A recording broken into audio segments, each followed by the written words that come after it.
The story I want to tell you, it's a personal story. I'm not telling the story of anyone else. I'm telling my story. For 5 years, between 2012 and close to the end of 2016, I was the director for project management and later project management and infrastructure at the United Nations, specifically at the United Nations Office for Project Services. It's one of the UN agencies that is mostly dedicated to construction, infrastructure, and procurement, and managing humanitarian efforts and development efforts. And at that time, the executive director, who was my boss at that time, and I was doing and having a role of a senior executive, like probably you have. And at that time, the senior executive created the new strategy for UNOPS. And this new strategy put sustainability at the center. And this was in 2013. And when this strategy came to life, he came to me and he said, I want now to create a program that will allow us to report on what we do on every single project. When I talk every single project, we used to have more than 1,000 projects in 122 countries. So this is complex. I'm talking about 300 project managers, thousands of people engaged in different projects. We're talking projects in war-torn environments, after disasters, poverty, lack of resources. And we want to report that. And when I start discussing with him, he said, Ricardo, but you need to understand that sustainability for us is not just, for example, using sustainable materials. It goes above and beyond, because one of the missions of the UN is how we can develop the society we are operating.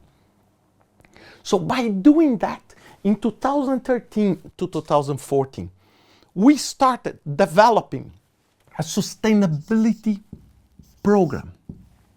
And we dedicate a lot of resource and energy trying to see how do we measure economic, environmental, and social aspects of the project. And why these three? Environmental, I don't need to talk too much because I'm pretty sure you know. Economic is not about how do I save money in the project. No. It's how that project will economically help that society. For example, one example of a project, this is a real project. After the earthquake in Haiti, one of the projects we did was to rebuild some of the communities in the region of Port-au-Prince. And one of these regions, it's called Fort National. And this area is a very poor and, really very affected area by the earthquake. And one of the things we aimed to do was to rebuild that, building houses, trying to really revitalize that neighborhood. So on the environmental, okay, of course, we tried and we use most of the materials and supplies coming from Haiti.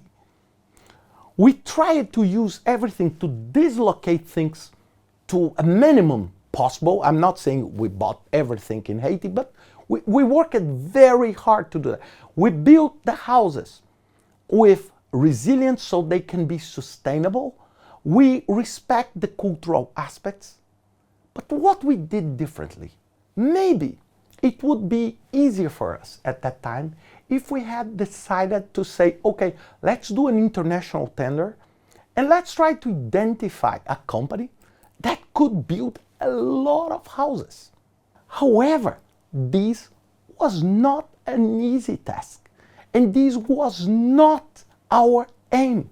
Our aim was not just to build the cheapest possible house or the fastest house. We wanted, of course, to build cheap and fast, but there was one aspect we want to achieve with that project, and this aspect was on the S. Imagine an area with around 40,000 people with no job, no money, no food security. We thought, what about using part of the workforce by these people, the residents, the people that will live on that houses and on that neighborhood? And by doing that, we will not only build a house, but we will distribute money because these people will receive. So instead of paying a workforce that will come from abroad, we'll pay them, and we will put money something like twice in the same neighborhood. Once because we are building a house, okay, and then this asset becomes part of that neighborhood. But also, most of the expenditures to build a house, we are throwing on that neighborhood. So people can go to the market and buy food, so you improve their lives. So one key part of that project, thinking on ESG, was how do we engage that community? So we use some specialized workers from abroad, and we start training, and we started employing people and create a rotation where we could teach and employ the largest majority of that neighborhood. And then at the end, we had the house. Maybe the timeline was not, I would say, the best one, but they built their own houses.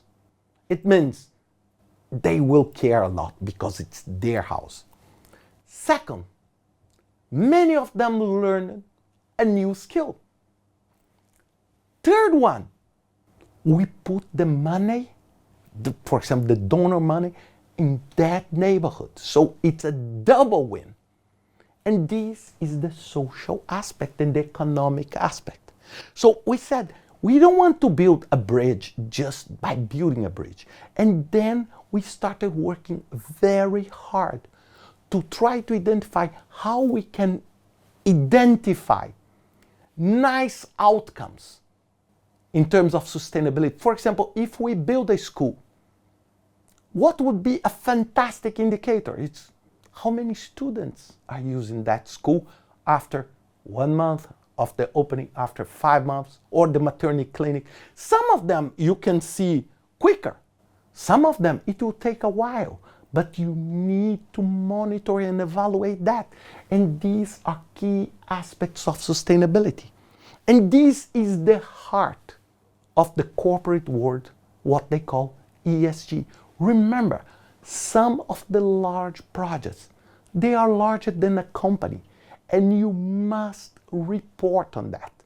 And in the next part, I will talk and try to connect the concept of KPIs and OKRs with ESG and how you can report these materialities, and we call these materialities, some evidences that you are following a sustainable process. And this will be the topic of our next class.